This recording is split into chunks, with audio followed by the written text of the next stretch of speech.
శ్రీమాత్రే నమః. అమ్మతో ప్రయాణానికి స్వాగతం. అందరికీ కూడా అమ్మవారి ఆశీస్సులు ఉండాలని మనస్ఫూర్తిగా ఆ తల్లిని వేడుకుంటూ ముందుగా అందరికీ కూడా వినాయక చవితి శుభాకాంక్షలు. భాద్రపద మాసం శుక్లపక్షంలో వచ్చేటటువంటి చతుర్థిని వినాయక చవితిగా జరుపుకుంటాం. మరి తొలి పూజలు అందుకునేటటువంటి గణపతి ఆ రోజు జన్మించిన సందర్భంగా వినాయక చవితికి ఎంతో ప్రాముఖ్యత ఉంది.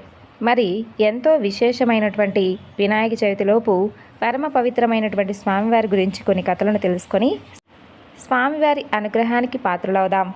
ముందుగా దూర్వాంకురాల యొక్క మహత్యం గురించి తెలుసుకుందాం. స్వామివారికి మనం ఎంత అంగరంగ వైభవంగా పూజ చేసినా సరే స్వామికి దూర్వాంకురాలు లేకుండా పూజ చేస్తే అది ఫలించదట. మరి దూర్వాంకురాలంటే ఏమిటి? దూర్వాంకురాల యొక్క మహత్యం గురించి తెలుసుకుందాం. దూర్వాంకురాలంటే గరిక. గరికకు ఉన్నటువంటి మహత్యం గురించి ఇప్పుడు మనం తెలుసుకుందాం. పూర్వం దక్షిణ దేశంలో అవంతి అని ఒక నగరం ఉండేది.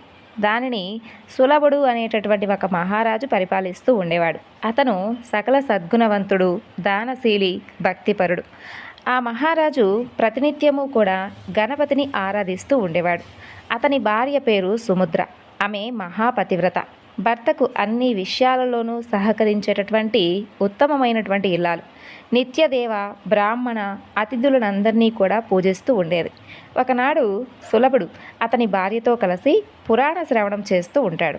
ఆ సమయంలో బాగా చిరిగినటువంటి మాసినటువంటి వస్త్రాలతో మధుసూదనుడు అనేటటువంటి ఒక బీద బ్రాహ్మణుడు అక్కడికి వచ్చి భిక్షను యాచిస్తాడు. అప్పుడు ఆ రాజు అతని వాలకాన్ని చూసి గట్టిగా నవ్వి అవమానిస్తాడు. అందుకు ఆ విప్రుడు ఆగ్రహించి, రాజా, ధనమదంతో నిండిపోయినటువంటి నీవు భిక్షార్థినై వచ్చినటువంటి నన్ను చూసి ఇలా దారుణంగా పరిహసించావు. కాబట్టి ఇకపై నీవు నాగలికి కట్టబడినటువంటి ఎద్దులా మారి నిత్యము కూడా భూమిని దున్నుతూ బాధలను అనుభవించుగాక అని శపిస్తాడు. అది విన్నటువంటి మహాపతివ్రత అయినటువంటి సులభుడి భార్య సుముద్ర ఎంతో కోపం తెచ్చుకొని, ఓ విప్రడా, ఇంత చిన్న తప్పుకు అంత ఆవేశమా? ఆ ఆవేశంతో మహారాజు అని కూడా చూడకుండా నా భర్తను శపించావు కదూ. అయితే అందుకుగాను నీవు కూడా యుక్తాయుక్త విచక్షణ తెలియనటువంటి కంచరగాడిదవై పోగాక అంటూ తిరిగి ఆమె కూడా శపిస్తుంది. మధుసూదనుడికి మరింత ఆగ్రహం కలుగుతుంది. మహారాణి, నన్ను విప్రుడినను కూడా చూడకుండా శపిస్తావా? నీ ఒక చండాలురాలిగా మారి కటిక దరిద్రాన్ని అనుభవిస్తూ తినకూడనవన్నీ తింటూ దౌర్భాగ్యమైనటువంటి జీవితాన్ని గడుపుగాక అంటూ ఆ రాజపత్ని సుభద్రకు శాపమిస్తాడు. ఇక ఆ విధంగా ముగ్గురు కూడా శాపాలు ఇచ్చుకొని తమ తమ శరీరాలను వదిలేస్తారు. సులభ మహారాజు నాగలికి కట్టబడినటువంటి ఎద్దుగా మారిపోగా మధుసూదనుడనేటటువంటి ఆ బ్రాహ్మణుడు కంచరగాడిగా మారిపోతాడు. ఇక రాజపత్ని సుభద్ర దరిద్రాన్ని అనుభవించేటటువంటి ఒక చండాలురాలిగా జన్మిస్తుంది. ఒకనాడు ఆ చండాల స్త్రీగా మారినటువంటి సుముద్ర ఆహారం కోసం తాను నివసించేటటువంటి గ్రామానికి దక్షిణం వైపు ఉన్నటువంటి ప్రదేశానికి వెళుతుంది.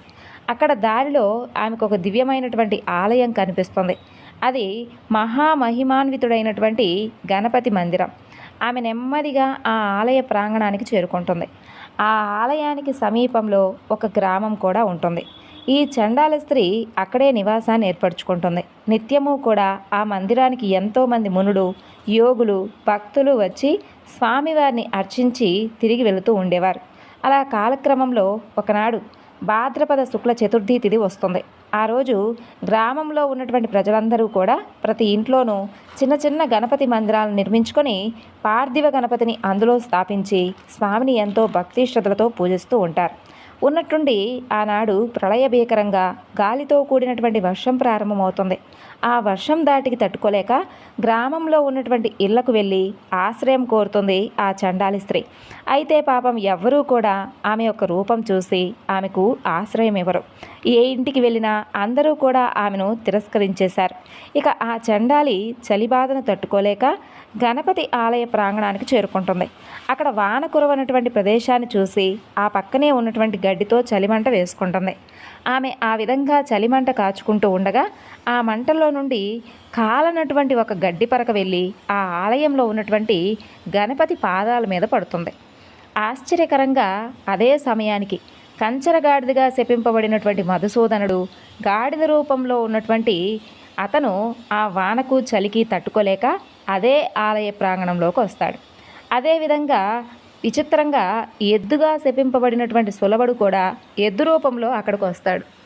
ఆ విధంగా గాడిద ఎద్దు ఆ రెండు కూడా చలిమంట కోసమై ఆ చండాలి పోగు చేసినటువంటి గరిక మోకు మీద పడి తినడం ప్రారంభిస్తూ ఉంటాయి. గడ్డి తినడంలో అవి ఒకదానితో ఒకటి పోటీ పడతాయి. ఆ క్రమంలో వాటి మూతులకు అతుక్కున్నటువంటి గరికలు కొన్ని ఎగిరి వెళ్ళి గణపతి పాదాల మీద పడతాయి. చలి కాచుకుంటున్నటువంటి చండాలికి విపరీతమైనటువంటి కోపం వస్తుంది.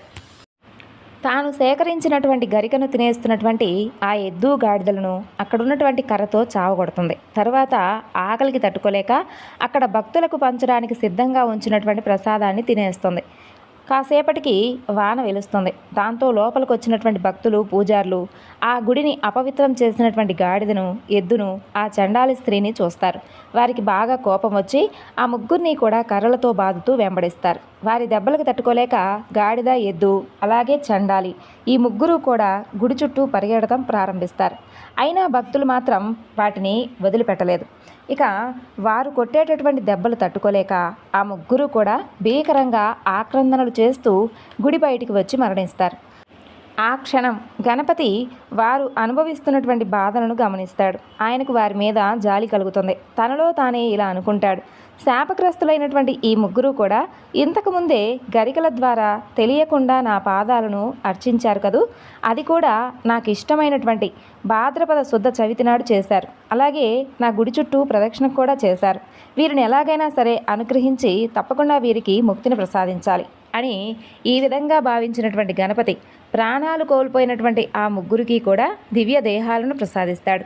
వెంటనే వారిని తీసుకుని వెళ్ళడానికై వినాయక లోకం నుండి ఒక దివ్య విమానం దూతలతో సహా వచ్చి వారి ముందుకు వస్తుంది.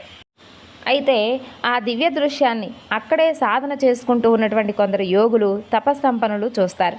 వారు ఆ గణపతి దూతల దగ్గరకు వచ్చి, అయ్యా, అసలు ఈ ఎద్దుకి, గాడిదకు, ఈ చండాల స్త్రీకి ఈ విధమైనటువంటి దివ్యదేహాలు ఎలా వచ్చాయి?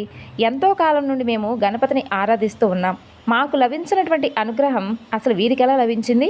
మేమంతా చాలా కాలంగా నిరాహారులమై తీవ్రమైనటువంటి తపస్సు చేస్తూ ఉన్నాం. మరి మాకెప్పుడు ఆ గణపతి కరుణ లభిస్తుంది అని ప్రార్థిస్తారు. అప్పుడు ఆ గణపతి దూతలు వారితో ఈ విధంగా చెప్పడం ప్రారంభిస్తారు. చూడండి యోగులారా, గణపతి మహిమలను వర్ణించడం 1000 తలలు ఉన్నటువంటి ఆదిశేషుడికి కూడా సాధ్యం కానటువంటి పని. నిత్యము కూడా బ్రహ్మేంద్రాది సమస్త దేవతలు ఏ వేద మంత్రాలతో ఎవరినైతే స్తుతిస్తూ ఉంటారో అలాంటి గణపతి మహిమలను వర్ణించడం ఎవరికీ సాధ్యం కాని పని. అలాంటి గణపతికి అత్యంత ప్రీతికరమైనది దూర్వాంకురం. ఈ దూర్వాంకురాన్ని స్వామివారికి సమర్పిస్తే కలిగేటటువంటి ఫలితం అనంతం. అది ఎన్నో దానాలతోనూ, వ్రతాలతోనూ, తపస్సులతోనూ పొందిన ఫలాల కన్నా కూడా చాలా గొప్పది. దీని గురించి ఒక కథ ఉంది. పూర్వం సంయమని అనేటటువంటి ఒక నగరం ఉండేది. ఒకనాడు ఆ నగరంలో ఎంతో వైభవంగా ఒక ఉత్సవం జరిగింది. దానికి అప్సరసలు, గంధర్వులు, దిక్పాలకులు ఇలా సకల దేవతాగణాల వారందరూ కూడా విచ్చేశారు. ఎంతో వైభవంగా కొలువు తీరినటువంటి ఆ దేవతల సమక్షంలో అతిలోక సుందరి తిలోత్తమ అద్భుతంగా నృత్యం చేస్తూ ఉంది. ఆ సమయంలో అనుకోకుండా తిలోత్తమ కట్టుకున్నటువంటి చీర తొలగింది. అది చూసి ఆ సభలో కూర్చున్నటువంటి యముడు ఎంతో మోహపడ్డాడు. ఒక్కసారిగా పైకి లేచి ఆమెను కౌగిలించుకోవాలనుకున్నాడు. అంతలో అతని వీర్యం స్ఖలితమై భూమి మీద పడింది. ఆయన సిగ్గుతో తల వంచుకొని కూర్చున్నాడు. అలా నేల మీద పడినటువంటి యముడి యొక్క వీర్యం నుండి బగబగా మండేటటువంటి జ్వాలలతో ఒక భయంకరమైనటువంటి పురుషుడు ఆవిర్భవించాడు. అతను భయంకరమైనటువంటి కోరలతో, విశాలమైనటువంటి ముఖంతో, నిప్పు కణాల్లాంటి కళ్ళతో పెద్దగా అరుస్తూ అందరినీ కూడా భక్షించాలని బయలుదేరాడు. అయితే వికటాట్టహాసం చేస్తూ వస్తున్నటువంటి అతన్ని చూసినటువంటి ముల్లోకవాసులందరూ కూడా విపరీతంగా భయపడిపోయారు. అందరూ కూడా వైకుంఠానికి పరిగెత్తి శ్రీహరిని శరణు వేడుకున్నారు. ఆయన ఆ పని తన వల్ల కాదని, ఆ రాక్షసుడి బారి నుండి కాపాడగలిగేది కేవలం గణపతి ఒక్కడేనని చెప్పి ఆయన్నే శరణు వేడుకోమని పంపించాడు. అప్పుడు దేవతలందరూ కూడా తిరిగి గణేశ లోకానికి వెళ్ళి ఆయన్ను భక్తితో స్తుతించారు. సమస్త విఘ్నాలను హరించేవాడా, సమస్త విఘ్నస్వరూపుడా, సర్వానికి సాక్షిభూతుడా, సర్వస్వరూపుడా, కరుణారస సముద్రుడా, జగత్తును పరిపాలించేవాడా, పూర్ణమైనటువంటి తపస్వరూపుడా, సర్వసంహారకారక వేదాంగాలు తెలిసినవాడా, వేద స్వరూప అయినటువంటి ఓ గణేశ నీకు వందనం. అందరి సంకటాలను తీర్చేటటువంటి దయాస్వరూప వరప్రదాయక నీకు భక్తితో నమస్కరిస్తున్నాం స్వామి. నీకన్నా ఇప్పుడు మాకు వేరే దిక్కెవరు లేరు. నీవు తప్ప మమ్మల్ని ఎవరూ కూడా రక్షించేవారు లేరు. ఉన్నట్టుండి ఈ అకాల ప్రళయం దాపరించింది. ఈ దుష్ట రాక్షసుడు మమ్మల్ని చంపాలని చూస్తున్నాడు. ప్రభు దేవదేవ, మమ్మల్ని అందరినీ కూడా ఈ మృత్యుభయం నుండి కాపాడి నీ పాదాలను శరణు వేడుకునేలా చేయంటూ దీనాది దీనంగా ప్రార్థిస్తారు. అలా దేవతల ప్రార్థన విన్నటువంటి గణపతి వెంటనే వారికి బాలగణపతి రూపంలో సాక్షాత్కరిస్తాడు. దేవతలారా, భయపడకండి, మీ అందరికీ కూడా నేను అభయాన్ని ఇస్తున్నాను అంటూ వారికి ధైర్యం చెబుతాడు. దేవతలందరూ కూడా బాలగణపతిని ఎంతో చక్కగా భక్తి ప్రపతులతో సాష్టాంగ నమస్కారం చేసి పూజిస్తారు. గజానన, ఈ బాలస్వరూపం ఏమిటయ్యా? మేమింతవరకు ఇలాంటి అవతారాన్ని దర్శించలేదు. ఇంత అందమైన బాలుడి రూపంలో ఎందుకు అవతరించావు ప్రభు? మహాభయంకరాకారంతో ఆ రాక్షసుడు మమ్మల్ని భయపెడుతుంటే నువ్వు ఇలా చిన్నపిల్లవాడి రూపంలో వచ్చావేంటి? అయ్యో, నిన్నే నమ్ముకున్నాం కదయ్యా, ఇంత చిన్న రూపంతో మమ్మల్ని ఎలా కాపాడుతావు స్వామి అంటూ వారు ఆందోళన పడతారు. అలా వారి భయాన్ని చూసి చిన్నగా నవ్వుకున్నటువంటి బాలగణపతి వారితో ఇలా అంటాడు. దేవతలారా, నేను కావాలనే కోరి మరీ ఈ బాలగణపతి రూపాన్ని ధరించాను. మీరు అలా చూస్తూ ఉండండి, మీ కార్యం నేను తప్పకుండా నెరవేరుస్తాను కదా. ముందు మీరంతా వెళ్ళి ఆ రాక్షసుడిని ఇక్కడకు వచ్చేలా ప్రేరేపించండి. ఆ తరువాత జరగవలసింది నేను చూసుకుంటానని పలికాడు. అలా గణపతి మాటలు విన్నప్పటికీ దేవతల్లో కొందరికి ధైర్యం రాలేదు. ఆ రాక్షసుడు చూస్తే పర్వతంలా ఉన్నాడాయే, ఈయనేమో పసిబాలుడి రూపంలో కనిపిస్తున్నాడు, అసలు ఎలా వాడిని సంహరిస్తాడు, మనల్ని ఎలా రక్షిస్తాడు అనుకుంటూ సందేహిస్తారు. అంతలోనే దిక్కులు పిక్కటిల్లేలా అరుస్తూ కాలాగ్ని స్వరూపుడై మహారాక్షసుడు వారి ముందు ప్రత్యక్షమవుతాడు. వాడిని చూసి దేవతలందరూ కూడా హాహాకారాలు చేస్తూ తలో దిక్కుకు పరిగెడతారు. దేవతలతో పాటుగా మునులు, మహర్షులు కూడా పరిగెడుతూ ఉంటారు. అది చూసి ఆ రాక్షసుడు వాళ్ళను పట్టుకోవాలని వెంబడిస్తాడు. వెంటనే బాలరూపంలో ఉన్నటువంటి గణపతి అతని దారికి అడ్డంగా నిలబడతాడు. ఇక పిల్లవాడి రూపంలో నిలుచున్నటువంటి గణపతిని చూసి ఆ కాలానల రాక్షసుడు ఆశ్చర్యపోతాడు. అంతలోనే తన దారికి అడ్డుగా ఎంతో ధైర్యంగా నుంచున్నందుకు అతనికి ఆగ్రహం వస్తుంది. ఒక్కసారిగా తన పాదాలతో భూమిని చరుస్తాడు. ఆ చర్యకు భూమి మొత్తం గనగడా వణిగిపోతుంది. వెంటనే భీకరంగా అరుస్తాడు. ఆ ధ్వనికి పర్వతాలన్నీ వణికిపోతాయి, సముద్రాలు పొంగి ప్రవహిస్తాయి. ఒక్కసారిగా ప్రచండంగా గాలి వీస్తుంది. మహా వృక్షాలు సైతం నేల కొరుగుతాయి. అంత జరుగుతున్నా కూడా బాలగణపతి ఏమాత్రం చలించలేదు. అలాగే స్థిరంగా నిలబడి తన చిన్న చేతులతో మహాబలవంతుడైనటువంటి ఆ అసురుడను ఒక్కసారిగా అవలీలగా పైకి లేపి అందరూ కూడా చూస్తూ ఉండగా అమాంతం మింగేస్తాడు. ఆ అద్భుతాన్ని చూసి దేవతలు అందరూ కూడా హర్షధ్వానాలు చేస్తారు. బాలగణపతికి నమస్కరించి స్తుతిస్తారు. ఆ విధంగా బాలగణపతి ఉదరంలోకి చేరినటువంటి ఆ రాక్షసుడు లోపలే దగ్ధమైపోతాడు. దాంతో బాలగణపతి శరీరం అంతా కూడా బాగా వేడెక్కిపోతుంది. ఆ విషయం తెలుసుకున్నటువంటి దేవేంద్రుడు అతని చల్లదనం కోసం స్వామివారికి చంద్రకళను బహుకరించి ఇవ్వగా ఆయన దాన్ని వెంటనే తన నుదుటి మీద ధరిస్తాడు. దానితో పాలచంద్రుడిగా కీర్తింపబడ్డాడు స్వామి. ఆ తరువాత శ్రీహరి పరమ కోమలమైనటువంటి చల్లని పద్మాలను సమర్పిస్తాడు. అవి స్వీకరించినటువంటి గణపతి పద్మహస్తుడవుతాడు. అప్పుడు వరుణదేవుడు అమృత జ్వలంతో స్వామిని తడుపుతాడు. శంకరుడొచ్చి శేషుని బహుకరించగా స్వామి దానిని తన నడుముకు చుట్టుకొని వ్యాలబద్ధుడవుతాడు. అయినా కూడా గణపతి యొక్క తాపం మాత్రం చల్లారదు. ఆ సమయంలో సమస్త లోకాలలో ఉన్నటువంటి 8,008 మంది మునీశ్వరులు, మహర్షులు, తపస్సులు మూకుమ్మడిగా వచ్చి ఒక్కొక్కరు కలిపి 21 దూర్వాంకురాల చొప్పున స్వామివారికి భక్తిగా సమర్పించగా గణపతి వాటన్నిటినీ కూడా వంటి మీద ధరిస్తాడు. దాంతో ఆయనకున్నటువంటి శరీర తాపం అంతా కూడా పూర్తిగా చల్లారుతుంది. ఈ విధంగా దేనితోనూ చల్లారనటువంటి గణేశుని యొక్క శరీర తాపం కేవలం దూర్వాంకురాలు అంటే గడ్డి పరకల వలన చల్లబడడంతో దేవతలందరూ కూడా నాటి నుండి గణేశుణ్ణి దూర్వాంకురాలతో పూజించడం మొదలు పెడతారు. వారి పూజలతో సంతృప్తి చెందినటువంటి గణపతి ఎంతో సంతృప్తి చెందుతాడు. కాబట్టి దూర్వాంకురాలు నా శరీర తాపాన్ని పోగొట్టి నాకెంతో హాయిని చేకూర్చాయి దేవతలారా. కాబట్టి ఇవంటే నాకు ఎంతో ఇష్టం. మీరు నా పూజ కోసం సేకరించేటటువంటి పదార్థాలతో దూర్వాంకురాలు తప్పకుండా ఉండాలి. అవి లేకుండా చేసేటటువంటి పూజను నేను స్వీకరించను. ఉదయకాలంలో నా పూజ చేసేటటువంటి భక్తులు 21 లేదా కనీసం ఒక్క దూర్వాంకురాన్నైనా నాకు సమర్పిస్తే నేనెంతో సంతోషిస్తాను. వారు చేసేటటువంటి పూజ అనంతమైనటువంటి శుభ ఫలితాన్ని ఇచ్చేలా చేస్తానంటూ అందరినీ ఆశీర్వదించి అంతర్ధానమవుతాడు. కాబట్టి గణపతి మహారాక్షసుని సంహరించినటువంటి ఆ ప్రదేశంలో దేవతలందరూ కూడా కలిసి ఒక గణపతి ఆలయాన్ని నిర్మిస్తారు. అందులో స్వామివారి ప్రతిమను స్థాపించి విఘ్నహర గణపతి అనే పేరు పెడతారు. కాలానలుడు అనేటటువంటి అసురుడిపై విజయం సాధించినటువంటి ఆ ప్రదేశం కాలాంతరంలో విజయపురం అని ప్రసిద్ధికెక్కింది. అక్కడ చేసినటువంటి జపం తపం అనంతమైనటువంటి గొప్ప పుణ్యాన్ని ఇస్తుంది. కాబట్టి ఈ విధంగా దూర్వాంకుర యొక్క మహత్యం గురించి గణపతి దూతలు ఆ యొక్క మునీశ్వరులందరికీ కూడా తెలియజేస్తారు. ఆ తరువాత దివ్య శరీరాలు పొందినటువంటి ఆ చండాలి కంచెరగాడిద ఎద్దులను వెంటబెట్టుకొని గణపతి లోకానికి వెళ్ళిపోతారు. గణపతి దూతల ద్వారా దూర్వాంకురాల మహత్యాన్ని విన్నటువంటి ఋషులు మునులు ఆనాటి నుండి నిత్యము కూడా తాము చేసేటటువంటి గణపతి పూజలో గణపతికి దూర్వాంకురాలను సమర్పించి ఆయన అనుగ్రహానికి పాత్రులయ్యారు. ఇది దూర్వాంకురాల యొక్క మహత్యం. ఇప్పుడు సూత మహాముని శౌనకాది మహామునులందరికీ కూడా విఘ్నేశ్వరుడు పుట్టినటువంటి విధానం, ఆ రోజు చంద్రుని ఎందుకు చూడకూడదు అనేటటువంటి విషయాల గురించి వివరించడం ఈ విధంగా మొదలుపెట్టాడు. మరి ఆ కథ గురించి తెలుసుకుందాం. పూర్వం గజ అంటే ఏనుగు రూపం కలిగినటువంటి గజాసురుడు అనేటటువంటి ఒక రాక్షసరాజు పరమేశ్వరుని గురించి ఘోరమైనటువంటి తపస్సు చేయడం ప్రారంభిస్తాడు. అతని తపస్సుకు మెచ్చి పరమేశ్వరుడు ప్రత్యక్షమై ఏదైనా కానీ వరం కోరుకోమని అడుగుతాడు. అప్పుడు ఆ గజాసురుడు పరమేశ్వరుని ఎంతో భక్తి శ్రద్ధలతో స్తుతించి, స్వామి నీవెల్లప్పుడూ కూడా నా ఉదరంలో అనగా పొట్టలో ఉండమని కోరాడు. అప్పుడు మహేశ్వరుడు అతని కోరిక తీరుస్తూ గజాసురుని పొట్టలోపలికి ప్రవేశించి అక్కడే సుఖంగా నివసించసాగాడు.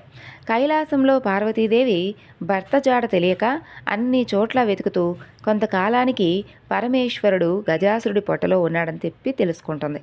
కానీ పరమేశ్వరుణ్ణి ఏ విధంగా రప్పించుకోవాలో తెలియక బాధపడుతూ శ్రీ మహావిష్ణువును ప్రార్థించి తన యొక్క భర్త విషయం గురించి చెప్పమని అడుగుతుంది. మహాత్మా, నీవు పూర్వం భస్మాసురుని బారి నుండి నా పతిని రక్షించి నాకు ఇచ్చావు.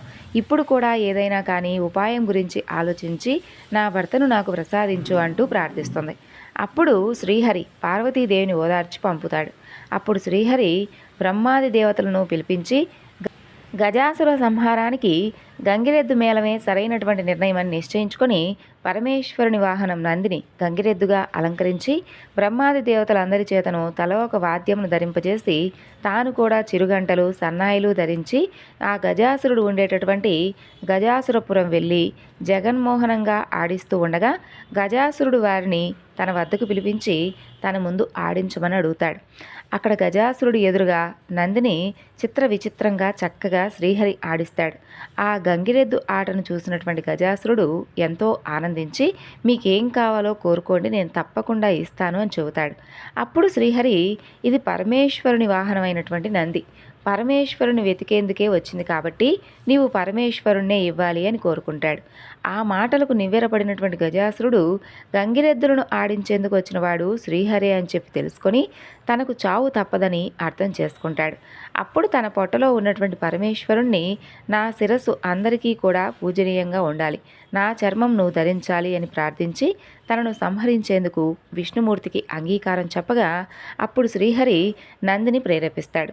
అప్పుడు నంది తన కొమ్ములతో గజాసురుని పొట్టను చీల్చగా లోపల ఉన్నటువంటి పరమేశ్వరుడు బయటకు వచ్చి విష్ణుమూర్తిని ఘనంగా స్తుతిస్తాడు.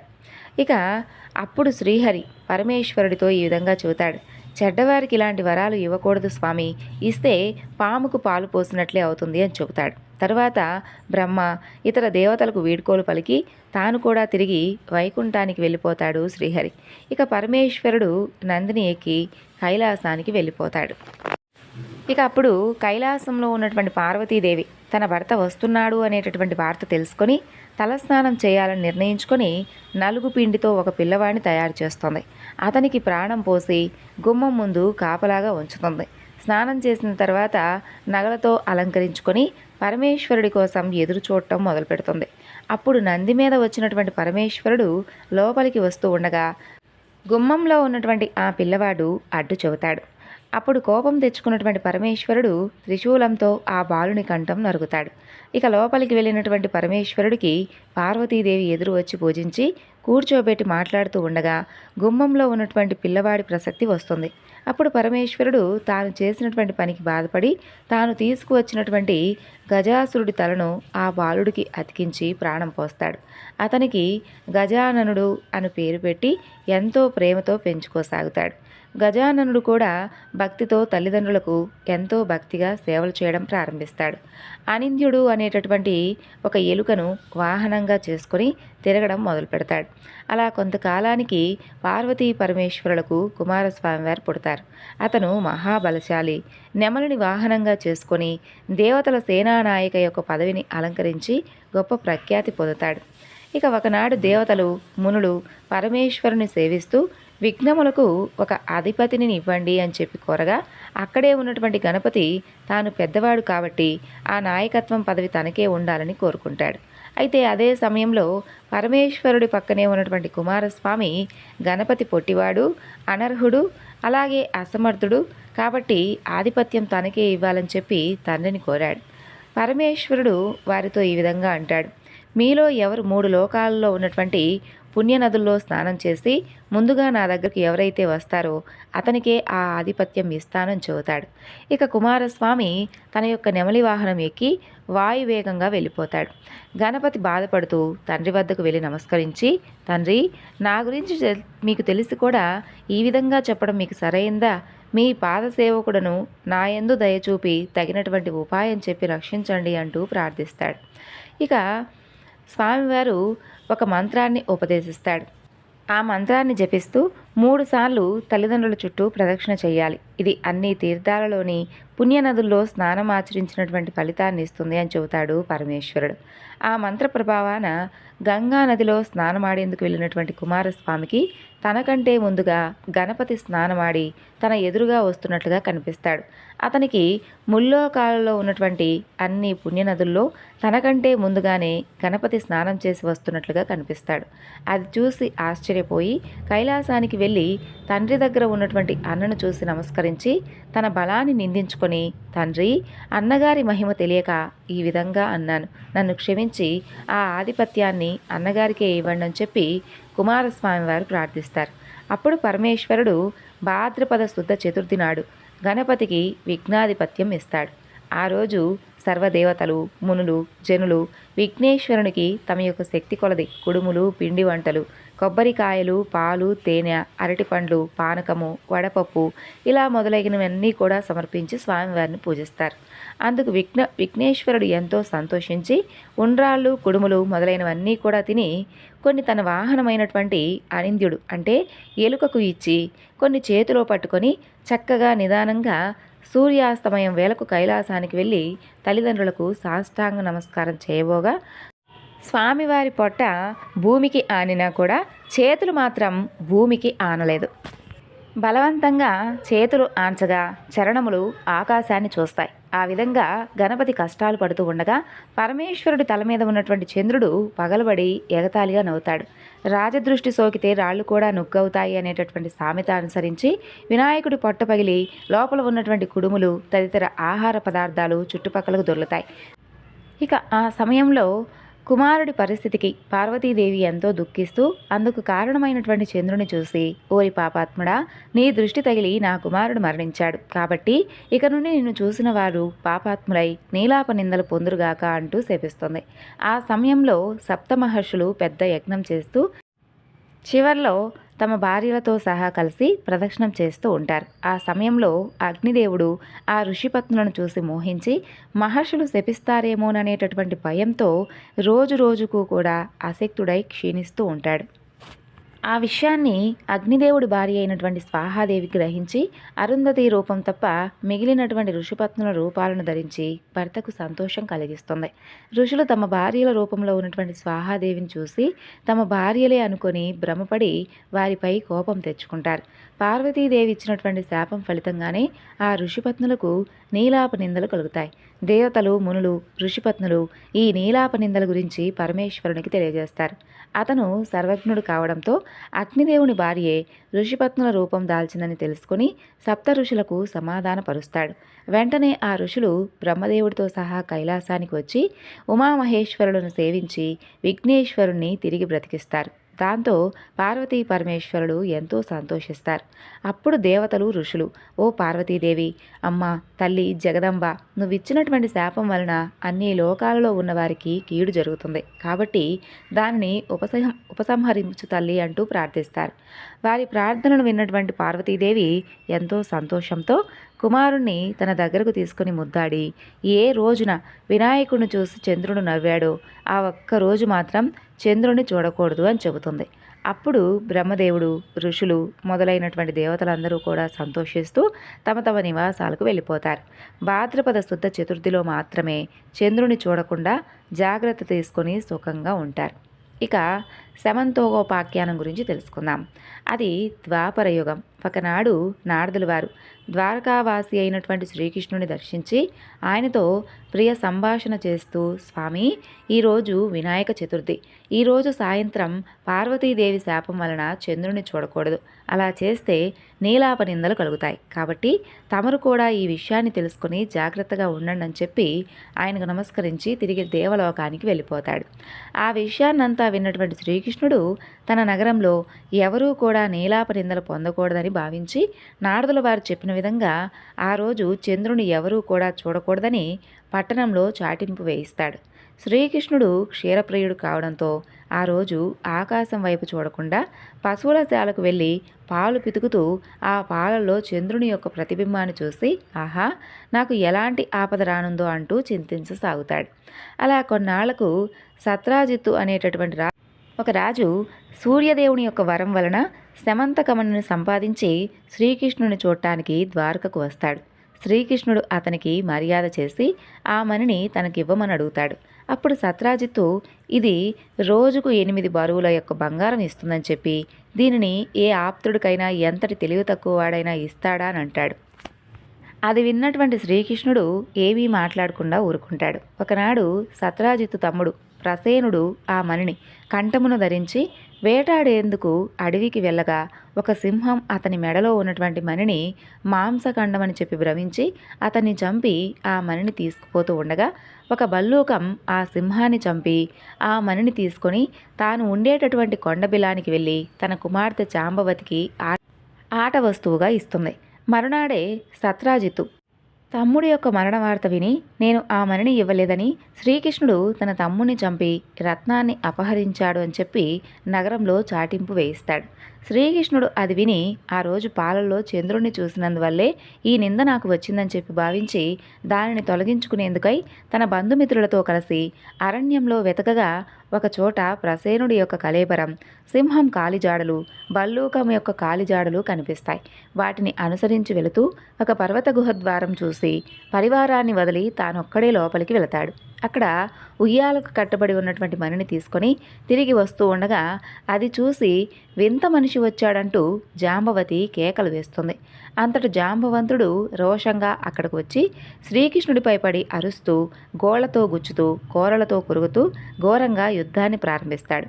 అప్పుడు శ్రీకృష్ణుడు అతన్ని కింద పడవేసి రాళ్లతోనూ ముష్టిఘాతములతోనూ రాత్రింబవళ్ళు ఎడతెగకుండా 28 రోజుల పాటు యుద్ధం చేస్తాడు. చివరకు జాంబవంతుడు శక్తిహీనుడై భయపడుతూ తన బలాన్ని హరింపచేసినటువంటి పురుషుడు రావణ సంహారి అయినటువంటి శ్రీరామచంద్రుడే అని చెప్పి భావించి ఆయనకు నమస్కరించి, దేవాదిదేవా, ఆర్తజన రక్షక, నిన్ను త్రేతాయుగంలో రావణ సంహారం తర్వాత నా యందలి ఎంతో వాత్సల్యంతో నన్ను ఒక వరం కోరుకోమనగా నేను తెలివి తక్కువగా మీతో ద్వంద్వ యుద్ధం చేయాలని కోరుకున్నాను. త్వరలోనే అది జరుగుతుందని మీరు చెప్పారు.